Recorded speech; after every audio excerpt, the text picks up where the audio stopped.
Hi, it's Mark from Top Local. I'm here with Iyad Salloum. He's the clinical director of Insync Physio in North Burnaby, and we're going to talk about persistent post-concussion syndrome. What is this, Iyad? Yeah, so there's the common tale of like you have two different kind of populations that get this potentially. So you have the athlete who, is playing a contact sport, like anywhere from soccer to hockey to lacrosse. They get an impact, they suffer from a concussion, and then a few weeks on, they're still unresponsive. They feel like they're not improving in the same trajectory you'd expect it to with just time. Then you have another group that we see quite commonly, which is after a motor vehicle accident. So anything that involves a sudden movement to the head, a rapid acceleration, deceleration kind of will potentially lead to a concussion. And then, a few weeks on, these people seem to struggle specifically coping with things like screen work, if they're office workers, or if they're students, like reading and studying, if they're athletes, going back for a jog, for example. There's all these things. And then the interesting part about it is the symptoms are so varied. As we know about concussion, no two are the same, heterogeneous group. So some people have a issue with light sensitivity. Some people get dizzy. Some people get headaches.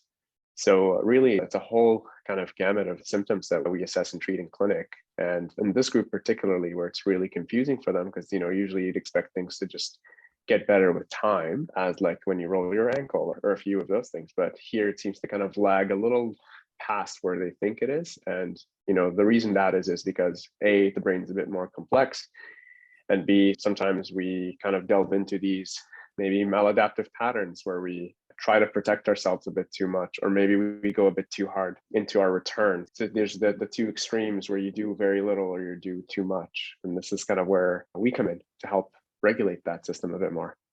So is there an obvious cause as to why one particular person with a similar injury would get better quickly and another person wouldn't?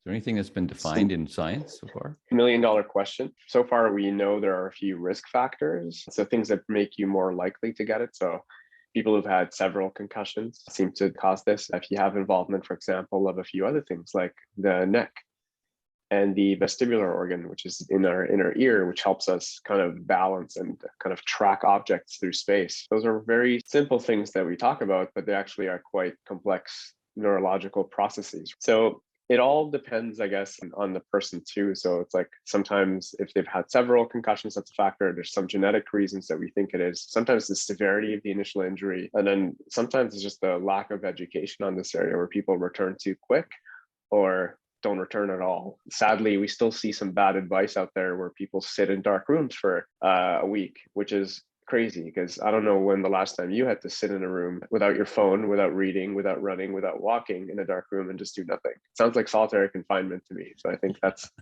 a big reason why we see persisting symptoms too is it's just outdated advice, let's call it. So when you're diagnosing this, does it make any difference what the symptoms are when you're going through the history of someone? Do they have a history of a lot of concussions? What actually happened? How severe was it, et cetera? I guess it's graded in terms of Yes. the injury. Then, okay, someone's really light sensitive. Is that a different course of treatment than somebody who's having balance issues? Yeah, that's a great question. And yes, the answer is yes. So if your main impairments are visual in nature, we'll try to target that system a bit more. If your main kind of impairments that we pick up as the vestibular impairments, we try to target that too. I usually will consult an occupational therapist on this too, where they're really good at planning and pacing. Like this is kind of the grand scheme of things. Is like you need to be able to pre-plan things in concussion because there's a bit of a battery life that once you exceed, it seems like the symptoms go a bit way off kilter. And doing this where you're just kind of trying to mentally track things is really, really tough. So we have a foundation of just like people being more aware of their symptoms and planning their days out and trying to separate their activities into, let's call them mentally draining, intense activities to, let's say, something that's light and easy. And then the exercises or the treatment will be focused on, what are the specific impairments? If you have a primarily balanced deficit, we'll try to target that a bit more in treatment versus if you have a visual deficit, we'll try to also target that in treatment.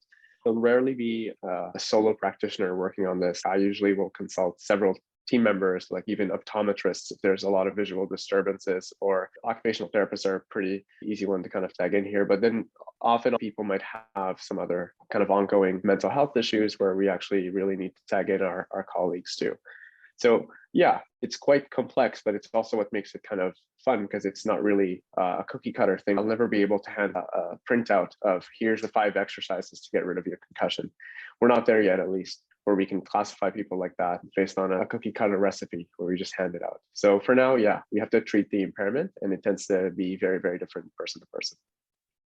So clearly no typical course of treatment. What are some of the things that you would do, for instance, that for light sensitivity and the vision system being impaired or impacted by the concussion as compared to, say, a balance issue? Yeah, the balance issue would be pretty straightforward. We got to figure out what's causing that. So it could be one of 3 things. The 3 systems could be a visual impairment. So like some people will actually perform better when the visual system is a bit clearer, let's say. So there's different therapies we try, for example, seeing if we can optimize their visual field, get them to focus on certain things while they balance, or even maybe get them to focus less sometimes. Sometimes we try to get a little too tunnel vision. There's other things for vision, could be as simple as where we try different tools, like some of them are called binasal occlusion and a few other things, or even prism glasses that an optometrist would recommend sometimes while we train that system. We definitely want a great screen exposure. So if you just tell somebody, go sit in front of your laptop for 12 hours, I'm expecting them to fail there. So we suggest different filters, for example, like a lot of technology nowadays has a night shift mode, and that could be very helpful. So we'll do that. We'll be very specific in the amount of screen time that we do.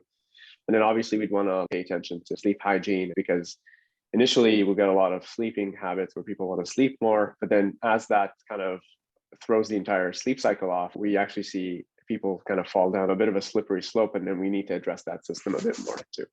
So yeah, meanwhile, balance, I mean, we'll figure out if it's a vestibular problem. Sometimes it could be due to BPPV, which is where you have a crystal that gets out of place into one of the surrounding canals in the ear, and we can treat that very easily with a Epley maneuver or a barbecue roll. Those are just 2 different treatments that we use for that. But if it's just an impairment in the system, there's lots of exercises that we could use to target those. We actually have a lot of tools in our toolbox here, and that's the good news.